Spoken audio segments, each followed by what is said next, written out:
ఓం మహాగణాధిపతయే నమః. ఓం గురుభ్యో నమః. ఓం శ్రీమాత్రే నమః. పరమేశ్వర స్వరూపమైనటువంటి జ్యోతిష, వాస్తు మరియు ఇతర అనేకమైనటువంటి శాస్త్రములను మనకు అందించినటువంటి మహర్షులకి నమస్కారం. హయగ్రీవ హయగ్రీవ హయగ్రీవేతియో వదేత్తస్య నిస్సరతే వాణి జహ్నుకన్యా ప్రవాహవత్. అరుణాం కరుణాతరంగితాక్షీం ధృతపాశాంకుశపుష్పబాణచాపాం అనిమాదిభిరావృతాం మయూకైః అహమిత్యేవ విభావయే భవానీ. శ్రీమాత్రే నమః.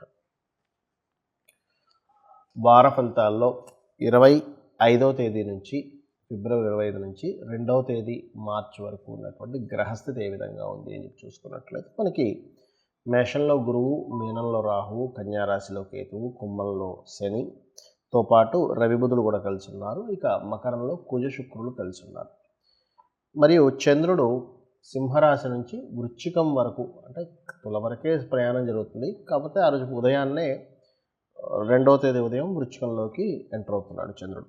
కావున ఈ యొక్క గ్రహస్థితిని అనుసరించి ద్వాదశ రాసుల వారికి మరియు ద్వాదశ లగ్నాల వారికి ఎలా ఉంది, ఏ విషయంలో జాగ్రత్త వహించాలి, ఏ అవకాశాలు అందిపుచ్చుకోవాల్సినటువంటి గ్రహస్థితి నడుస్తుంది, ఏ పరిహార మార్గం చేసుకోవాలి అనేటువంటి విషయాన్ని మనం తెలుసుకుందాం.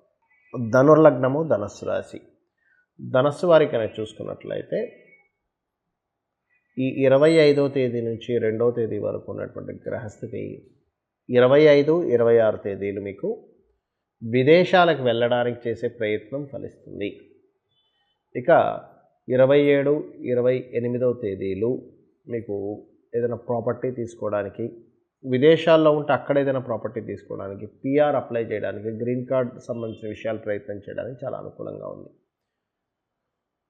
29, 1వ తేదీ మాత్రం పొరపాటును కూడా మీరు అప్పులు ఇవ్వడం తీసుకోవడం అసలు చేయకండి.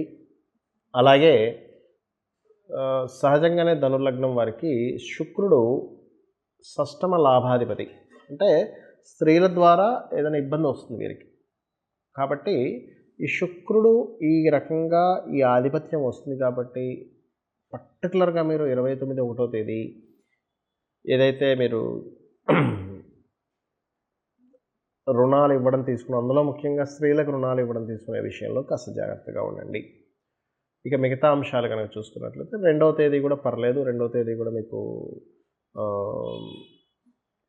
సక్సెస్ రేట్ అనేది బాగానే ఉంది. కాకపోతే ఇక్కడ ఏమవుతుందంటే ఈ చంద్రుడు 29, 1, 2 ఈ 3 రోజులు సంచరణ చేసేటప్పుడు మీరు ప్రధానంగా ఉద్యోగ సంబంధించిన విషయంలో తప్పుడు నిర్ణయాలు తీసుకునే ఛాన్సెస్ ఉంటాయి. అంటే ఉన్న ఉద్యోగం ఇంకోటి ఏదో వస్తుందేమో అన్న ఊహతో చక్కగా ఉన్న ఉద్యోగాన్ని వదిలేయడం ఇట్లాంటివి చూపిస్తున్నాయి. బికాజ్ ఆఫ్ ఇక్కడ 10th హౌస్లో కేతు ఉన్నాడు.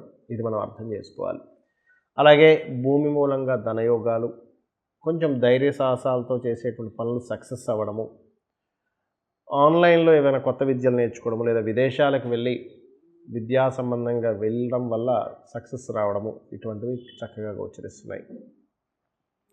అలాగే కాకపోతే ఇక్కడ ఏంటంటే ఈ సప్తమ స్థానాధిపతి రవి శనులతో కలిసి ఉన్నారు కాబట్టి బంధువర్గం వారి నుంచి ఏదైనా వివాహం కోసం వచ్చేటువంటి ప్రపోజల్స్ విషయంలో కొంత వ్యతిరేకత సంచరించుకునే యోగం ఉంది. అంటే మీరు బంధువర్గం వారిని అడిగినా లేకపోతే వారు మీ దగ్గరికి వచ్చినా సరే కొంచెం చూసుకొని చేసుకోవాలి.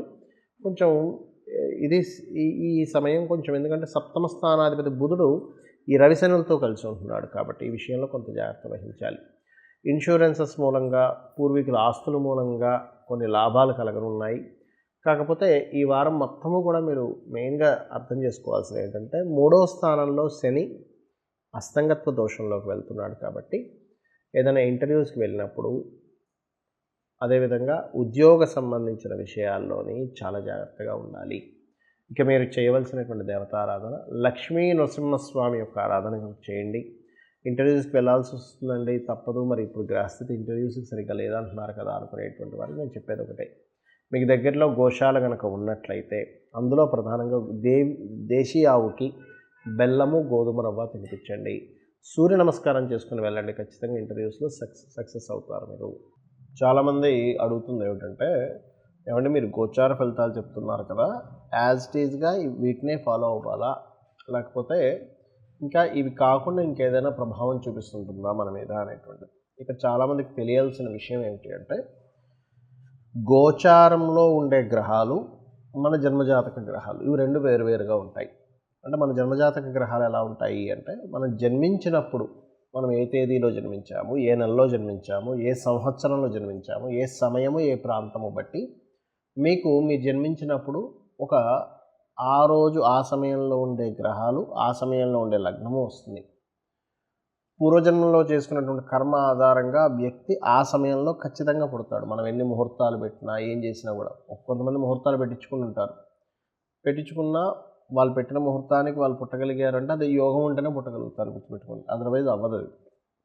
అయితే ఎవరైతే ఆ సమయంలో పుట్టారో ఆ సమయాన్ని దాన్ని ఆధారంగా చేసుకొని ఆ లగ్నం నుంచి మనకి గ్రహాలన్నీ ఎక్కడెక్కడ ఉన్నాయి, 12 రాసుల్లో నవగ్రహాలు ఎక్కడున్నాయని చెప్పి తీసుకొని మీ యొక్క జీవితం ఎలా ఉండబోతుంది. ఒకవేళ మీరు ఒక ప్రయత్నం చేస్తున్నారు, ఆ ప్రయత్నానికి ఏ దేవత ఆరాధన చేసుకుంటే మంచిది, ఏ గ్రహానికి సంబంధించిన ఆరాధన చేసుకుంటే మంచిది అనేటువంటిది మీ జాతకంలో ఉంటుంది. అది ఎటువంటి ప్రయత్నాలు, కేవలం మనిషి ఎదగడమే కాకుండా ఫైనాన్షియల్ మ్యాటర్స్ ఆర్ కుటుంబ సంబంధించిన విషయాలు మాత్రమే కాకుండా, అదేవిధంగా సిబ్లింగ్స్తో కానీ మీరు చేసే ప్రయత్నాలు కానీ, మీరు నివసించే గృహ విషయంలో కానీ, మీరు చదువుకునే ఎడ్యుకేషన్ విషయంలో. అంటే చదువు చాలామంది చూడండి, వాళ్ళకి అసలు జీవితంలో ఇది చదవడం వల్ల ఉపయోగం ఉంటుంది అని ఉంటుంది. తెలియకుండా వాళ్ళు ఏం చేస్తారు, అది చదువుకోకుండా ఇంకోటి ఏదో చదువుతారు. అందుకే చూడండి, పెద్ద అయిన తర్వాత మరలా ఇంకో కోర్స్ ఏదో చేయాల్సి వస్తుంది. ఇదంతా వేస్ట్ అయిపోతుంది. కాబట్టి మీరు ఏది చదివితే మీకు ఉపయోగపడుతుంది. మీరు వివాహ సమయంలో కూడా చాలామందికి వివాహం విషయంలో ఎందుకు సెట్ అవ్వట్లేదు అంటే, ఒకటి వారి జాతకరీత్యా వారి యొక్క జీవిత భాగస్వామి జాతకము, మనసు, బుద్ధి, ఆత్మ, కర్మ ఇవన్నీ కూడా కలిసి ఉంటాయి ఇద్దరికి. ఆ కలవనటువంటి మ్యాచింగ్ లేనటువంటి మ్యాచింగ్ చేసుకోవడం. చూడండి, మనం ఒక చొక్కా ఉంది, టైట్ చొక్కా వేసుకున్నాం అనుకోండి, మనకు సరిపోదు. బాగా లూజ్గా ఉన్నా సరిగ్గా సరిపోద్ది. అలాగే ఇక్కడ ఏంటంటే ఆస్తులు, అంతస్తులు కాదు చూడాల్సింది, జన్మజాతకంలో మనసులు కలుస్తున్నాయా లేదా, ఆకర్షణ గ్రహాలు కనెక్ట్ అవుతున్నాయి, ఇవి చూసుకోవాలి వివాహం విషయంలో. అలాగే కొంతమందికి ఉద్యోగం చేసే యోగం ఉంటుంది, మరి కొంతమందికి వ్యాపారం చేసేటువంటి యోగం ఉంటుంది. అది చూసుకున్నట్లయితే వాళ్ళ లైఫ్లో చాలా హ్యాపీగా ఉంటారు. చాలామందికి అది తెలియక వ్యాపార యోగం ఉంటే ఉద్యోగంలో వెళ్ళడం, అక్కడ ఇంట్రెస్ట్ లేకుండా జాబ్ చేయడం, తర్వాత ఎప్పుడుకో కానీ వాళ్ళకి అర్థం కాక ఆ ఫీల్డ్లోకి వెళ్ళడం, ఇటువంటివన్నీ జరుగుతూ ఉంటాయి. అయితే ఇక్కడ మీరు గమనించవలసిన విషయం ఏంటంటే, చక్రంలో ప్రధానంగా మీ లైఫ్లో జరిగేటువంటి సంఘటనలు, టర్నింగ్ పాయింట్స్ కావచ్చు, ఇన్వెస్ట్మెంట్స్ కావచ్చు, విదేశాలకు వెళ్ళడం కావచ్చు, వివాహం కావచ్చు, సంతాన అభివృద్ధికి సంబంధించినవి కావచ్చు, ఇవన్నీ కూడా జన్మజాతకంలోనే ఉంటాయి. మీ చార్టే మెయిన్. ఇక్కడ ప్రతి ఒక్కరికి సందేహం కలుగుతుంది, మన జన్మజాతకంలోనే ప్రతిదీ ఉంటే మనం ఎందుకు ఈ వార ఫలితాలని, మాస ఫలితాలని, సంవత్సర ఫలితాలు చెప్పుకుంటున్నాము అంటే, ఇది ఒక బయట ఉండే పరిస్థితి అనుకుందాం కాసేపు. అంటే బయట ఉండేటువంటి ట్రాఫిక్ అనుకోండి, బయట ఉండే వాతావరణం అనుకోండి, బయట ఉండే మార్కెట్ స్థితి అనుకోండి. మనం ఏదైనా ఒక పని చేసేటప్పుడు ఏం చేస్తాము, బయట ప్రజెంట్ ఈ మార్కెట్ ఉందంటే ఒక బిజినెస్ చేద్దాం అనుకుంటున్నాం అనుకోండి. ప్రజెంట్ అంటే ప్రస్తుతం పరిస్థితుల్లో ఈ యొక్క ప్రోడక్ట్కి ఇంత డిమాండ్ ఉంది, బయట ఉంది కాబట్టి మనం ఇది తయారు చేయొచ్చు అని ఒక లెక్క ఉంటుంది. దానికి అంత డిమాండ్ లేదనుకోండి బయట, దాన్ని తయారు చేయడానికి పెద్దగా ఇష్టపడదు, ఎందుకంటే కొనేవాళ్ళు లేరు, లేదా డిమాండ్ క్రియేట్ చేసైనా సరే అమ్ముతారు. అంటే ఏమిటి, బయట ఉండేటువంటి వాతావరణము, బయట ఉండే మార్కెట్, బయట ఉండేటువంటి ట్రాఫిక్ని బట్టి మనం ఎలా అయితే సెట్ చేసుకుంటామో దగ్గరికి వెళ్ళాలన్నా ఏదైనా, ఈ గోచార గ్రహాలు ఏంటంటే ఇప్పుడున్న గ్రహస్థితి, బయట గ్రహస్థితి ఇలా ఉంది.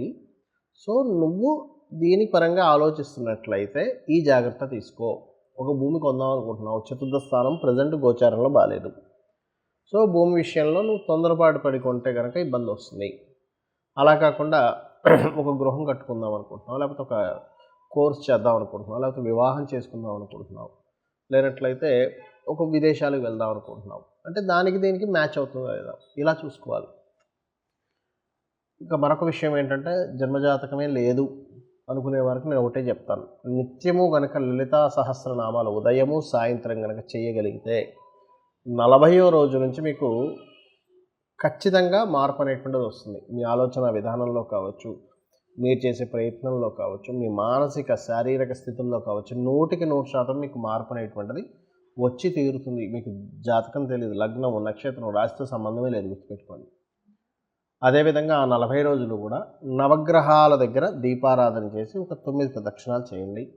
100% మీరు సక్సెస్ అవుతారు. శ్రీమాత్రే నమః.